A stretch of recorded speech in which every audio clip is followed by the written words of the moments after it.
Buenas noches, bienvenidos a Signo Pesos, la economía al alcance de su pantalla. Estos son los temas claves para hoy. ¿Cómo hacer para no pasarse del consumo de energía en minutos? Les contaremos cuáles son los mejores consejos de ahorro para que pueda aplicarlos en su vivienda y negocio. La reforma pensional está a 2 debates de ser una ley. ¿Qué cambiaría en el sistema pensional luego de la aprobación del proyecto en el Senado? También en minutos les contaremos todos estos detalles.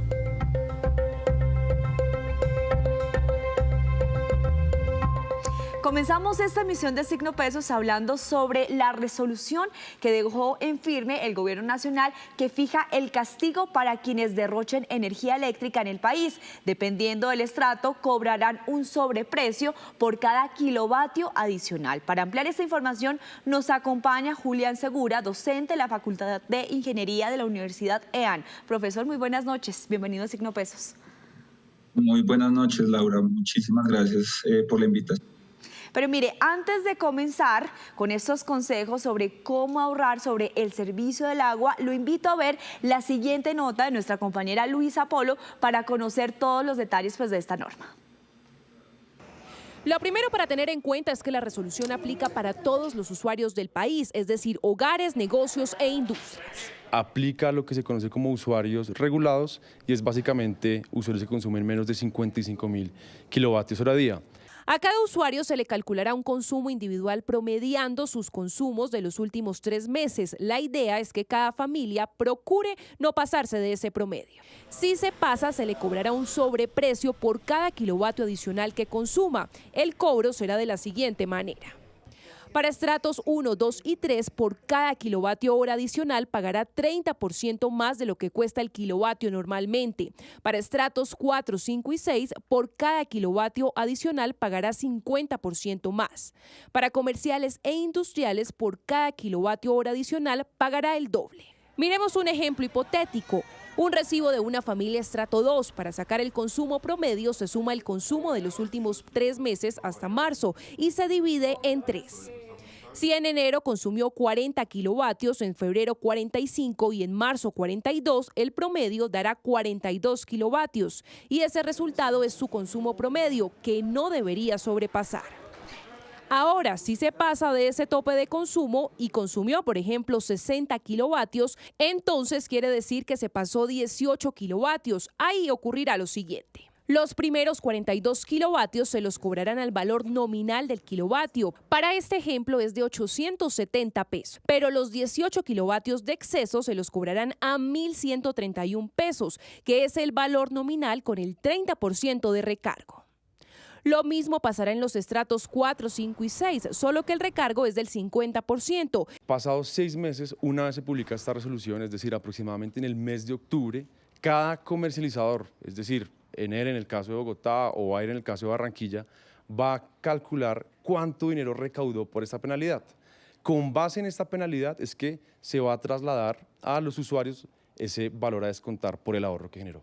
Las comercializadoras de energía tienen 5 días hábiles para socializar y explicar en detalle el programa de incentivos. De esta medida están exentos centros de salud, hospitales, clínicas y centros educativos y asistenciales.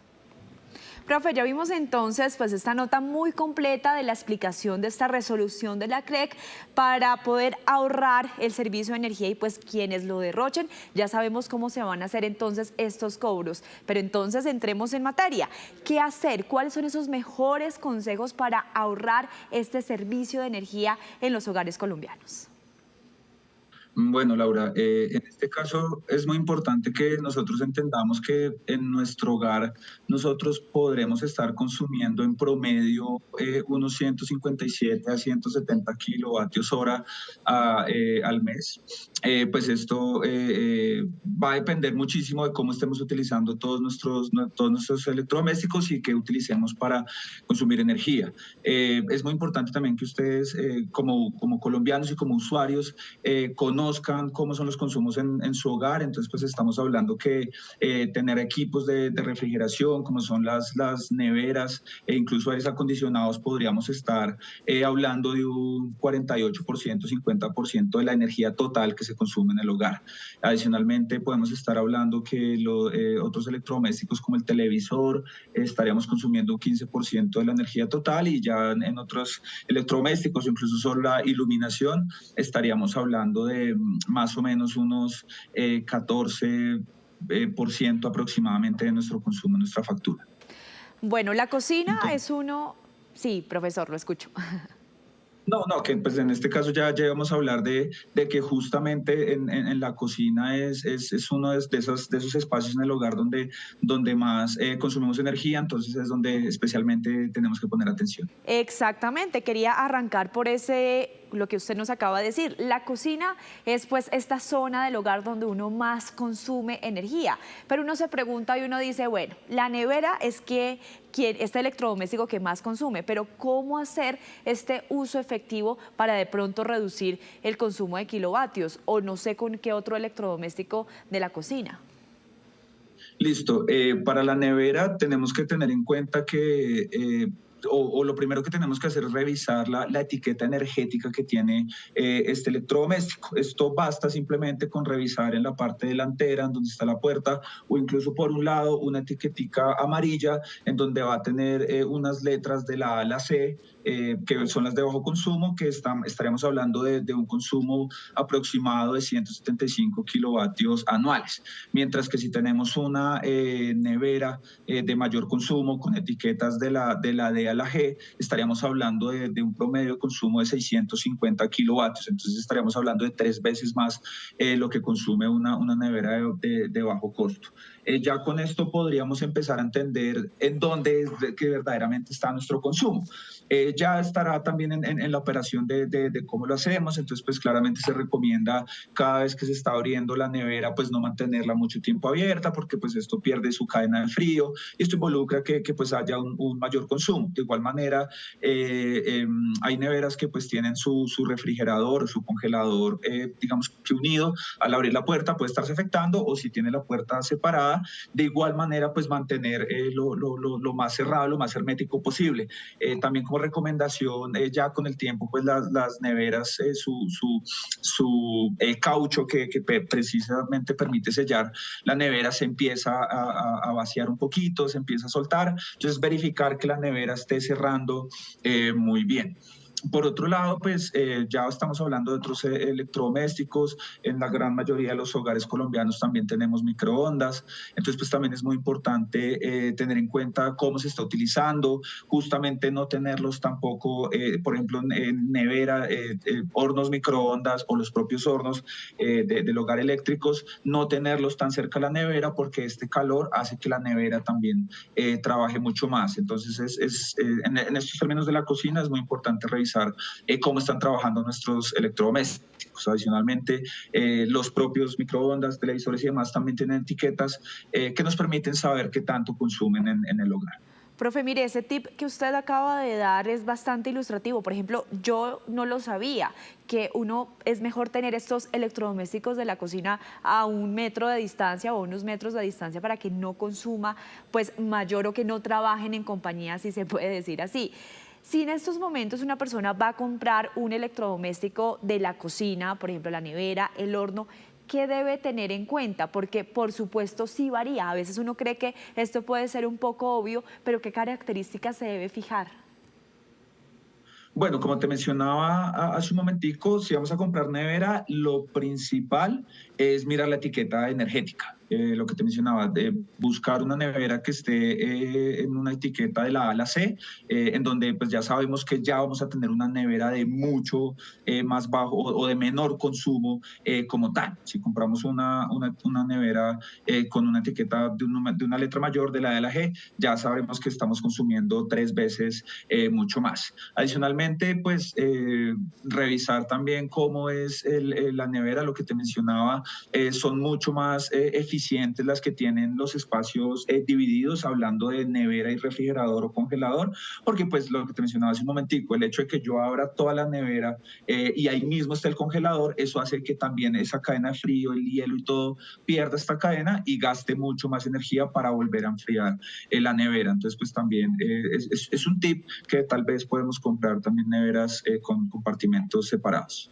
Bueno, al momento de cargar el celular, de tener un computador, que también es muy necesario, por ejemplo, para el trabajo, para estudiar, ¿qué consejos también se le puede dar a una persona cuando utilice pues estos electrodomésticos, el celular, el computador, para poder aprovecharlos? Bueno, es muy importante que tanto el celular como el computador entendamos que pues la batería tiene un tiempo de carga y así un mismo tiempo de duración que dura cargada. Entonces, pues simplemente tratar de utilizar el celular y los computadores en su máxima duración, es decir, tratar de que el celular llegue a un porcentaje de 1% de batería para pues ponerlo a cargar completamente, pero ya estar muy seguros de que cuando llegamos al 100% se desconecte tanto el celular del enchufe y asimismo pues el conocido marranito o el adaptador, pues que también se desconecte. ¿Por qué? Porque muchas personas, incluso me incluyo, que a veces por el afán o algo, yo puedo salir y desconecto el celular, pero dejo el cargador ahí conectado todavía al toma corriente. Entonces esto por más de que no tenga ningún equipo que se esté cargando, esto puede estar consumiendo hasta un 10% del consumo normal que funciona. Entonces pues ahí estaríamos desperdiciando energía porque el aparato sigue funcionando. Asimismo para los computadores, simplemente pues cuando veamos que la batería llegó a su 100%, desconectarlo otra vez, asimismo el enchufe o el cargador desconectarlo del toma corriente, pues para evitar precisamente este gasto innecesario de energía.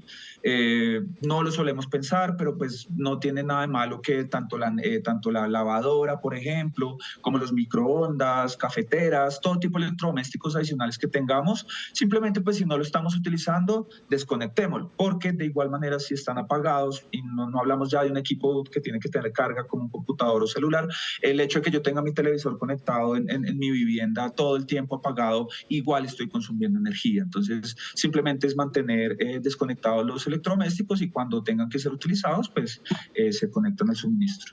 Profe, es que usted lo acaba de decir, definitivamente el afán es el peor enemigo porque muchas veces uno sale corriendo y no desconecta esos cargadores y mire, realmente sí consumen bastantes kilovatios que como lo vimos al principio de la nota, sí podrían estar afectando el bolsillo. Entonces, nada, profe, muchas gracias por acompañarnos a esta hora en Signo Pesos, darnos estos consejos tan prácticos que muchas veces creemos que parecen obvios, pero son muy importantes a la hora de ahorrar y sobre todo con estas campañas ahora del gobierno nacional para poderse ahorrar una plática. Sí, totalmente. Por un lado estamos hablando de no malgastar el recurso energético y por otro lado pues ya veremos justamente ese ahorro en el siguiente mes, vemos cómo baja nuestra factura y pues si nos alegra que haya un descuento en la factura, pues solamente esto beneficia al bolsillo de los colombianos. Muchas gracias, profe. Y por el momento hacemos una breve pausa, pero cuando regresemos, espere los detalles de la aprobación en el Senado de la reforma pensional que va a cambiar la manera como hoy en día se pagan las pensiones a los colombianos. Ya nos vemos. Gracias por continuar con nosotros. La noticia del momento es la aprobación en el Senado de la reforma pensional que va a cambiar precisamente la manera como se pagan hoy las pensiones de los colombianos. Para ampliar esta información, como siempre, nos acompaña Víctor Grosso. ¿Qué tal, Víctor? Muy buenas noches. Buenas noches, Laura. Buenas noches, televidentes. Pues sí, digamos, ya recorrió su camino por el Senado de la República. Esto todavía no es una ley, todavía no entra en vigencia en Colombia. A la reforma pensional todavía le queda, dicen muchos, un largo camino en la Cámara de Representantes. Dos debates más en la Cámara de Representantes. Y entonces, Laura, indagamos con algunos analistas, con algunos partidos políticos, inclusive por las mismas reacciones del gobierno nacional después de la aprobación de la reforma pensional en el Senado y encontramos cuáles de pronto podrían ser esos puntos que volverían a ser álgidos en medio de la discusión que se avecina ahora en la Cámara de Representantes. En primer lugar, se va a seguir hablando de la sostenibilidad de la reforma pensional. de la sostenibilidad fiscal. Es decir, en algún momento se va a acabar la plata para pagar las pensiones y ¿qué van a hacer? Entonces muchos dicen, hombre, están pensando mucho en los adultos mayores de hoy, eso está muy bien, pero ¿será que sí están pensando en los jóvenes de mañana? Porque una parte de ese ahorro o de esa plata que irá desde el sector privado hacia el sector público, toda esa plata no se va a ahorrar, toda esa plata, parte de esa plata se va a consumir en otras cosas y es plata que podríamos necesitar en un futuro. Entonces, este tema de la sostenibilidad fiscal va a volver a debatirse en la Cámara de Representantes. Muchas veces hasta el propio ministro de Hacienda dice que en 70 años se va a necesitar otra reforma porque efectivamente pues se consume el ahorro de pensiones, el ahorro del fondo nuevo que se va a crear. Y la semana pasada decía la ministra de Trabajo que en 15 años era posible que se necesitara una reforma pensional paramétrica porque íbamos a tener dificultades para financiar la reforma, entonces se deberían modificar algunos parámetros. En ese momento se evaluaría si elevar edades de pensión o de porcentajes de cotización o las semanas cotizadas, en fin, pero eso pasará después. Entonces de eso se seguirá hablando. Otro tema, el umbral obligatorio de los 2,3 salarios mínimos para estar obligatoriamente en Colpensiones. Muchos dicen, no, esto ya se aprobó en el Senado, eso ya va a quedar así. Pues no, es posible que se modifique en la Cámara de Representantes, además por un trino que puso hoy en la tarde el mismo presidente de la República, Gustavo Petro, que dice esto se debería subir en el trámite que falta para la reforma pensional. Ahí se generaría una nueva discusión. ¿Cómo puede modificarse, sube o puede bajar? El gobierno tirará a que suba, interpretando lo escrito por el presidente Petro, pero es posible que otros partidos políticos sigan intentando que se baje el umbral. Si llegan a aprobar algo distinto, pues se tiene que generar una conciliación entre lo aprobado por el Senado y lo aprobado por la Cámara de Representantes. Perfecto. Pero si ve, aquí empezamos nosotros a debatir del tema, sube o baja. Entonces seguramente esto mismo va a ocurrir en la Cámara de Representantes. Tercer punto, las capacidades de Colpensiones. ¿Por qué? Hoy Colpensiones administra más o menos o tiene más o menos 6 o 7 millones de afiliados. Con la reforma pensional que entrará en vigencia a mediados del próximo año, recibirá 18 o 19 millones de afiliados adicionales. Entonces digamos que esto se aprueba a mitad de año, Laura. Reglamentar la reforma pensional toma unos meses, 3, 4, 6 meses, etcétera. Se van acortando los tiempos. La gran pregunta es, ¿será que Colpensiones tiene la capacidad, la infraestructura tecnológica para en algún momento administrar las pensiones de 25 millones de afiliados? Muchos técnicos expertos dicen que no, que el tiempo es muy corto. Entonces, esta será una de las discusiones. Hay otro tema del que poco se ha hablado y es que durante el trámite por el Senado, alguien colgó un artículo para que se creara una nueva comisión que recibirían los fondos privados de pensiones, porque de todas formas ellos ya no van a recibir muchas cotizaciones, porque casi que todas las cotizaciones, la gran mayoría de las cotizaciones van para Colpensiones, pero ellos de todas formas seguirán administrando el stock pensional, el ahorro que hemos hecho hasta el momento, son más de 400 billones de pesos. Y alguien colgó durante el trámite una comisión de 0,7% y esto está generando una controversia. Hay gente que dice no debería ser una comisión tan alta, los fondos dicen no, pero es que nosotros de todas formas vamos a trabajar administrando este fondo. Además porque ya hay una comisión que nos cobran cuando nos descuentan, digamos, los aportes a pensiones, entonces es un tema polémico y dentro de ese mismo trino el presidente Petro dice revísenme este tema durante el trámite que se viene por la Cámara de Representantes. Otra discusión muy interesante. Sí, señor. Y por último, el papel del Banco de la República. Muy importante. Puede que esto también lo aprueben en Cámara de Representantes, es decir, que no haya problemas para aprobar, en definitiva, que sea el Banco de la República el administrador del nuevo fondo de ahorro que se crea con esta reforma pensional. Pero hay muchos analistas diciendo no me gusta mucho que el banco sea el administrador de este fondo. ¿Por qué? Porque lo puede desviar, desconcentrar de su papel principal, que es el objetivo de controlar la inflación en Colombia. ¿Y qué pasa, Laura? A veces cuando se suben o se bajan las tasas de interés del Banco de la República, se afectan los ahorros pensionales, porque esas pensiones o esos ahorros están invertidos en papeles de los mercados de capitales. Entonces, si el Banco de la República tiene que pensar en subir o bajar la tasa de interés para controlar la inflación,